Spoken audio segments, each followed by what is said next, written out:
17 বছরের অপেক্ষা অবশেষে ফুরালো নির্বাসিত জীবনের অধ্যায়। দেশে ফিরেছেন ডাক্তার জুবাইদা রহমান। 2008 সালে কথিত দুর্নীতির মামলায় সাজাপ্রাপ্ত হন তিনি। সঙ্গে ছিল আরও নানা হয়রানি, যার কারণে দেশে ফিরতে পারছিলেন না।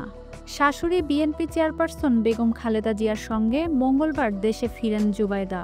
দেশে ফিরেই অসুস্থ মাকে দেখতে ছুটে যান হাসপাতালে। এ দৃশ্য ছিল আবেগঘন। 17 বছর পর হাসপাতালেই দেখা হয় মামের। বিএনপি মনে করছে ডাক্তার জুবাইদা দেশে ফেরা দলের জন্য নতুন এক বার্তা নিয়ে এসেছে। তার ফেরায় উচ্ছ্বাসিত নেতাকর্মীরা। পড়ার টেবিলে তুখোড় ছাত্রী জুবাইদা পেশাগত প্রতিযোগিতায়ও ছিলেন সামনের সারিতে। ভবিষ্যতে তার ভূমিকা কী হবে এ নিয়ে এখন অন্তহীন আলোচনা। ওয়ালটন আবারও মিলিনিয়ার অফারে ওয়ালটন ফ্রিজ কিনে আপনিও হয়ে যেতে পারেন মিলিয়নিয়ার। মিলিনিয়ার ছড়াছড়ি দেশ জুড়ে, এটা শুধু ওয়ালটনই পারে।